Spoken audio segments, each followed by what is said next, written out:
Dito muna tayo sa mainit na mainit na issue ngayon. Ayan ang yung desisyon ng impeachment ni VP Sara. Yay! Congratulations VP Sara Duterte.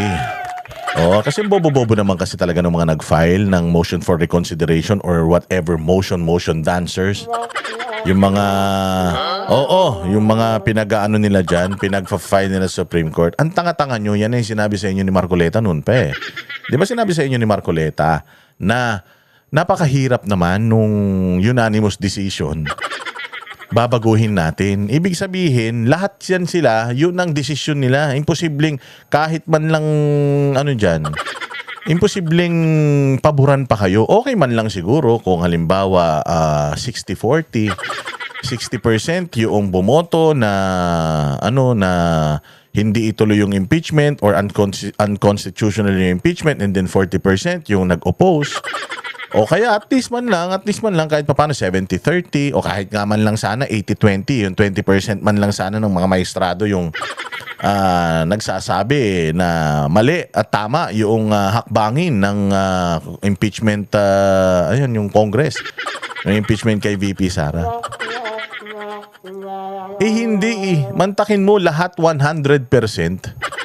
Unanimous decision. Lahat sila nagdesisyon pabor sa yung impeachment kay VP Sara ay unconstitutional. Hindi dumaan sa tamang proseso.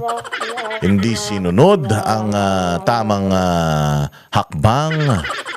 At lumalabas pa na nagkabayaran o ginamit na kapital yung mga proyekto, yung pera ng gobyerno para lang si VP Sara Duterte ay pumirma yung majority ng mga congressman na balita natin nagsisibaligtaran na. Pumirma sila dyan, tapos yun, na-impeach dyan sa House. Pero sabi ng Supreme Court, mali ang proseso, palpak ang hakbangin, at hindi tama or hindi sumunod sa batas. Therefore, na-impeach ba si Inday? Hindi. Hindi siya na-impeach. O sabi nila, impeached Vice President Inday Sara Duterte. Sorry. Hindi po siya na-impeach. Bakit? Kasi nga po, yung impeachment ng Congress against her is null and void. Walang kwenta. Pero nag-iiyakan ang mga buwaka ng inang mga makakaliwa. Nag-iiyakan sila ngayon. Sabi nga nila, hindi pa malinis ang pangalan ni Inday. Gago. Una sa lahat, hindi madumi ang pangalan ni Inday. Bakit? A person is innocent until proven otherwise. Innocent until proven guilty, ang tawag po dyan, presumption of innocence. Hanggat ang isang tao na inaakusahan ay hindi pa napapatunayan na didesisyonan ng korte na may kasalanan, yan po ay inosente, malinis ang pangalan yan, mga tanga. Pilit nyo kasing dinudumihan yung pangalan ni VP Sara, hindi nyo naman kaya. Putang ina nyo talaga. Ngayon, nagkakandara pa ang mga tarantado. So ngayon, madaming kumu-question sa Supreme Court, gago ba kayo? Congress, kumu-question sa Supreme Court, Senate, President na makapalang muka. Tawag din kine-question ng Supreme Court. At kung sino-sino pang mga pukin ng inang walang mga alam sa buhay na mga bobo sa Pilipinas ang kumu-question sa kapangyarihan ng Supreme Court. Gusto ko pong ipaintindi sa inyo na meron po tayong 3 branches of government. Yan po ang judiciary, which is the courts. Yan po ang legislative or legislature, which is yung Congress and Senate, at yung executive, which is yung office of the president. Magkakaparehas po ang kapangyarihan yan. Co-equal branch of government. Equal po sila. Mataas ang posisyon ng presidente. Siya ang meron siyang kapangyarihan na mag-execute ng mga batas na ginagawa ng mga congressman, pero kaisa-isa lang po ang tahanan na pwedeng mag-interpret whether ang ginagawa ng mga tao sa lehislatura ay tama. At ang ginagawa ng isang presidente ay constitutional. Supreme Court lang po. Okay? Hindi ibig sabihin ng mga congressman at ang mga senador ang gumagawa ng mga batas at ang presidente ang nag-execute nito. Hindi po ibig sabihin nun na sila ang pinaka may kapangyarihan patungkol sa batas. Hindi po. Kahit sinong abogado, sinong congressman at sinong senador, hindi pwedeng mag-interpret ng batas. Gagawa lang po sila ng batas. Ang mag-i-interpret po ng batas na yan ay ang Supreme Court. Even if you are a lawyer, you can only defend, you can only question, but hindi mo pwedeng questionin ang desisyon ng Korte Suprema. Kaya nga kapag ka ang Korte Suprema kinwestiyon mo, ikaw bilang isang ordinaryo tayo, kahit politiko ka pa kapag ka ang Supreme Court ay binalahura mo, they can charge you with contempt.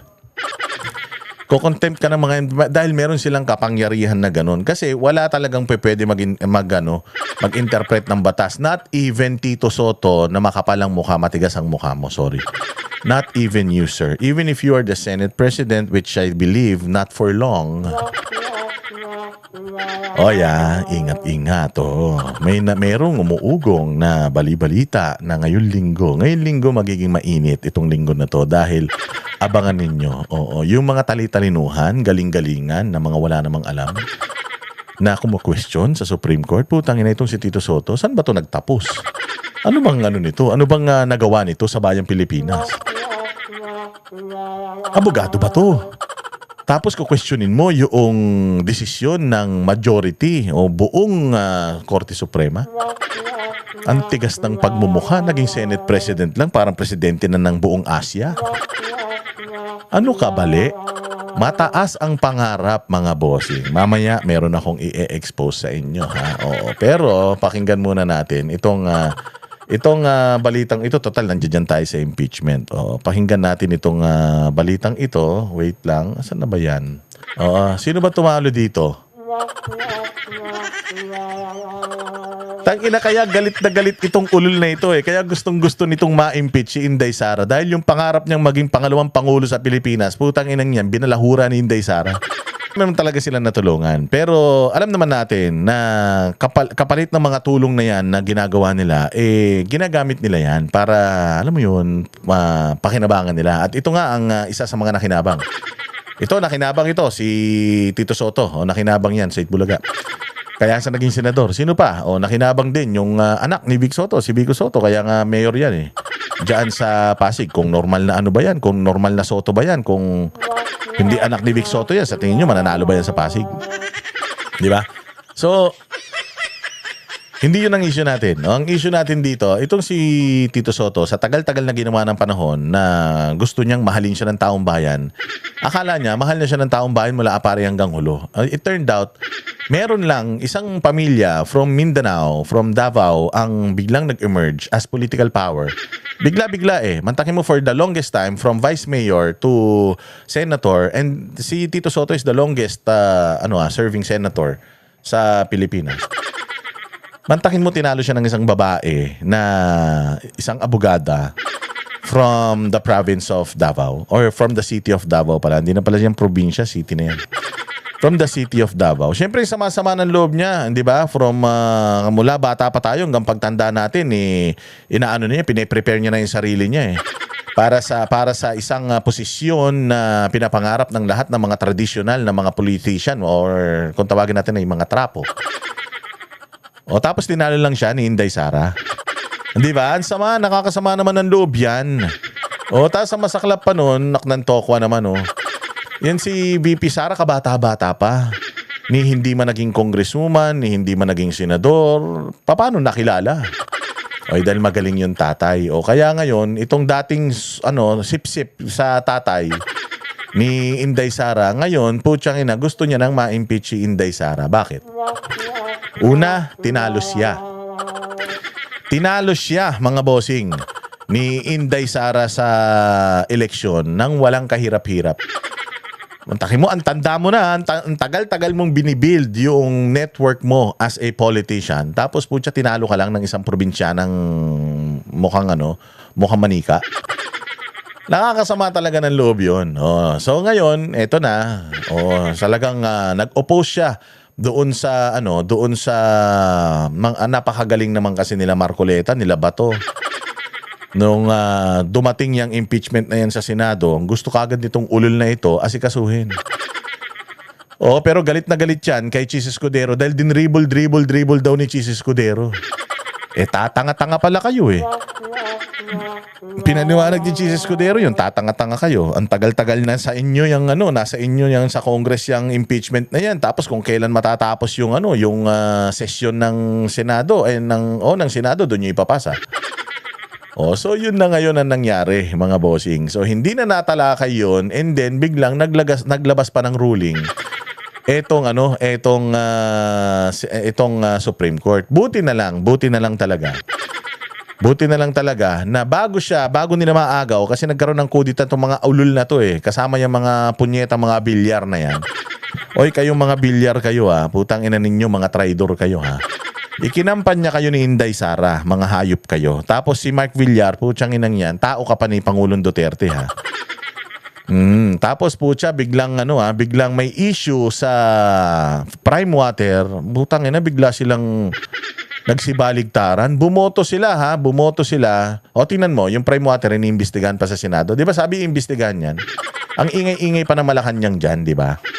Pero ginamit yung Prime Water na yan, palagay ko, na pang sa kanila pang blackmail. Kung ayaw nyo maimbestigahan yung Prime Water ninyo na putya puro salot ang dulot sa bayang Pilipinas, mga consumer. Pumirma kayo, bumoto kayo na si Tito Soto maging Senate President. Tingnan nyo. Di ba? Nandun yung 2 bilyar na ulul. Anyways, pag-usapan natin yan sa ibang pagkakataon. Pero naagaw, sumatotal, nitong ulul na ito, yung Senado, siya naging Senate President. Mabuti na lang na merong ruling ang Supreme Court. Before niyang nakuha. Kasi imagine ninyo, if nakuha nila yun kagad before the Supreme Court ruling, yung una na Supreme Court ruling, decision, tangina wala na. Sigurado tayo na habang nagnanakaw sila sa pera ng taong bayan, yung sa flood control issues.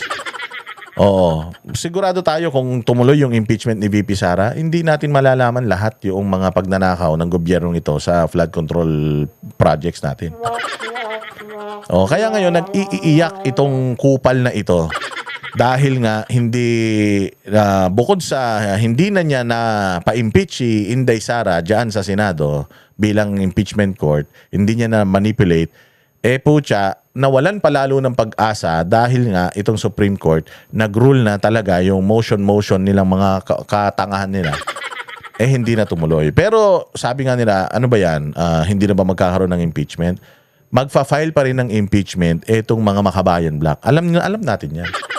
Magfa-file yan. Yung final nila para kay Bongbong Marcos na impeachment, wala yan. Hindi yan,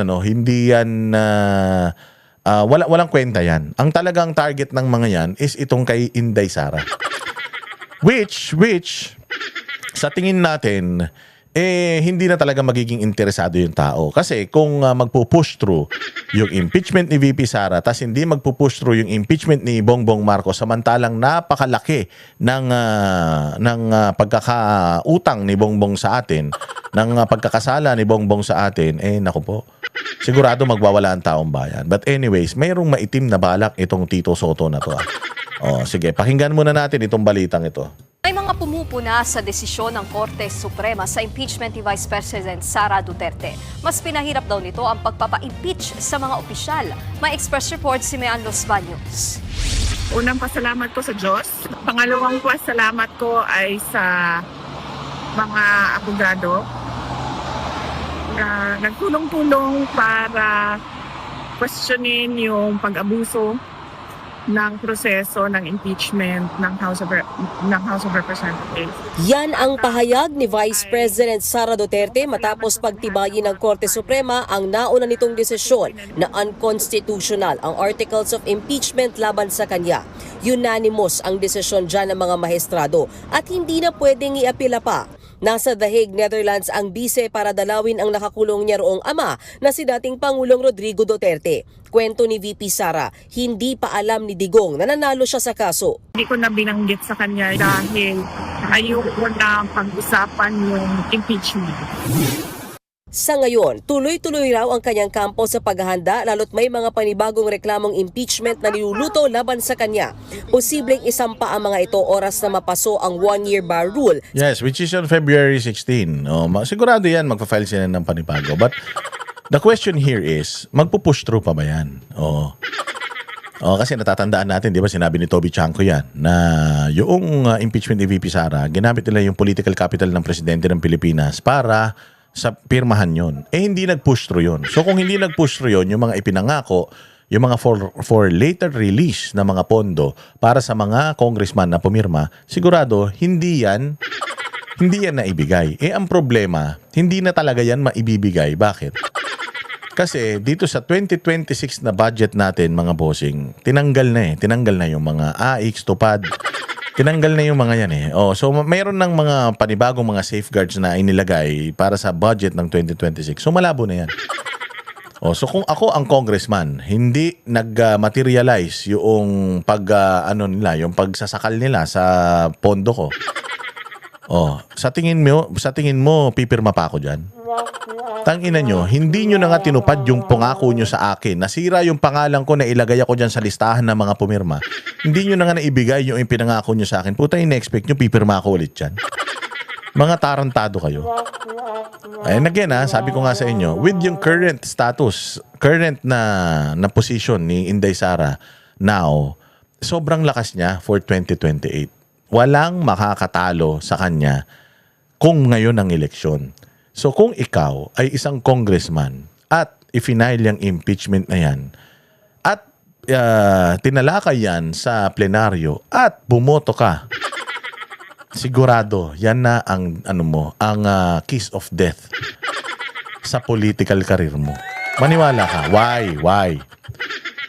Because itong mga susunod na mga pipirma sa impeachment ni Inday Sara, maniwala kayo sa hindi. Ito yung listahan. Napakadali na lang para kay Inday Sara. Para imbestigahan kung sino yung mga magnanakaw sa gobyerno pag nanalo siya. Kasi nga, may listahan na siya. I am telling you, the people who's going to sign for VP Sara's impeachment and will not sign for BBM's impeachment, ito yung mga magnanakaw sa bayang Pilipinas. Maniwala kayo. Yan. Yung impeachment, sinabi na ng makabayan na parehas lang din kung ano yung impeachment that they filed noong 19th Congress, yun din daw yung same grounds of impeachment na ipa-file nila kay VP Sara. It means wala na talaga silang makitang ibang butas. Wala na silang makitang ibang magagamit para ma-impeach si VP Sara. And I have been telling you, Inday Sara has been prepared since last year pa. Actually, since last couple of years pa, prepared na siya. So imaginein mo kung papaano ilalampaso ni Inday Sara itong itong impeachment na ito pag napunta yan dyan sa Senado. At ito pa ang maganda dyan. Yung mga senador na didinig noong impeachment ni VP Sara, lahat yan mga yan ay, yung karamihan sa mga yan ay magiging mga re-electionist sa 2028 elections. Ilan lang dyan ang hindi re-electionist. Ang hindi lang re-electionist dyan, si Tito Soto, si Lacson, sila Bongo, sila Bato, di ba? Kasi kakapanalo lang nila. Pero yung karamihan dyan, mga re-electionist na. At dahil re-electionist sila, they don't want a person as famous, as loved, as strong, as Inday Sara para babuyin dyan. Because I am telling you, the whole world will be watching, the whole Filipino communities abroad and here in the Philippines will be watching. Grabe ang paghihiganting gagawin ng mga Pilipino sa oras na si Inday Sara i-impeach dyan sa Senado at kung sino man ang itataas ang kamay ng mga Duterte, sigurado ako, landslide win yun. Yung boto na dapat ibigay nila kay Inday Sara, ibibigay nila doon 100%. Tanginan nyo, kala nyo, pag na-impeach si Inday Sara, kasi ito lang naman lahat ng ito eh. Nagsimula naman ang lahat na ito sa masamang pangarap nito ni Romualdez na maging Prime Minister, Presidente o kung ano man putang inan to, maging hari ng Pilipinas, kaya pinagagagawa nila yan eh. Akala nila, when you eliminate Inday Sara, if you eliminate Inday Sara, akala nyo doon na matatapos? Nagkamali kayo eh. Kay Pangulong Duterte, nagkamali kayo. Nung pinadala nyo si Pangulong Duterte doon sa dahig, akala nyo hihinto ang taong bayan eh. Akala nyo hihinto kami na akala nyo matatakot nyo kami na huminto kami sa pagbati ko sa inyo. Hindi. Mas lalong tumapang ang mga Pilipino at mas lalong nag-alab yung pagmamahal nila sa mga Duterte. So nagkamali kayo. So ganun, ginagawa nyo naman. You are doing the same mistakes by what? The same mistake by what? Itong si Inday Sara, ipa-impeach ninyo. Bakit? Kasi sa tingin ninyo, if Inday Sara will be impeached, walang tatakbo na kaalyado yung mga Duterte. And sa tingin ba ninyo, if ever si Inday Sara ma-impeach, sa tingin ba ninyo, pag tumakbo si Martin Romualdez, mananalo siya? Sa tingin ba ninyo, pag na-impeach si Inday Sara at ginamit nyo si Raffy Tulfo, mananalo siya? Ginamit nyo si Ontiveros, mananalo siya? Pag ginamit nyo si sino pa ba? Si Erwin Tulfo, mananalo sila? Hindi matatapos diyan tawag dito ang power ng mga Duterte pagdating sa politika. Inano nyo lang, dinisable nyo lang si Inday Sara, pero the whole idea of yung Duterte na mga politicians, putsang ina. Oo, maniwala kayo. Oo, mananalo at mananalo sa 2028 yan. Tatanga-tanga kayo.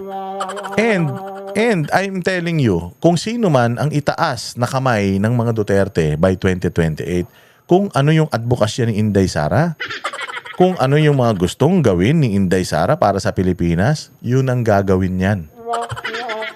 Kaya yung kabobohan ninyo, na ito si Inday Sara ipay-impeach ninyo, putsang ina, bukod sa malabo yan kaysa sa ihi ng bagong panganak, hindi niyan kayang patayin yung pagmamahal ng mga Pilipino sa mga Duterte. And the more that you're doing this to Inday Sara and the Dutertes, the more na nanggigigil ang taong bayan na ilagay sila dyan dahil takot na takot kayo sa kanila. Kami ang boses ng masa, hindi natatakot. Katotohanan lang, di kami nalulunod. Walang bahid ng sismis, lahat ay totoo. Kahit sino ka pa, pag mali ka babanatan ka. Walang pinipili kulay, wala kaming kinikilingan. Basta para sa bayan, kami lalaban. Pagtama palakpakan, pag mali banatan, di matitinag, di matatakot. Para sa bayan, tuloy ang sigaw. Sa harap ng kamera, walang halong takot. Mga baluktot, lahat kayo'y tutumba. Ang hustisya at totoo, yun lang ang mahalaga. Kahit sinong harang, di kami matitinag. Walang pinipiling kulay, wala kaming kinikilingan. Basta para sa bayan, kami lalaban. Pagtama palakpakan, pag mali banatan, di matitinag, di matatakot. Para sa bayan, tuloy ang sigaw. Kung nasa tama ka, ikaw ay aming kasama. Pero pag mali ka, handa ka na bang mabasag? Banateros kami, walang inuunan, dahil bayan muna bago ang sarili.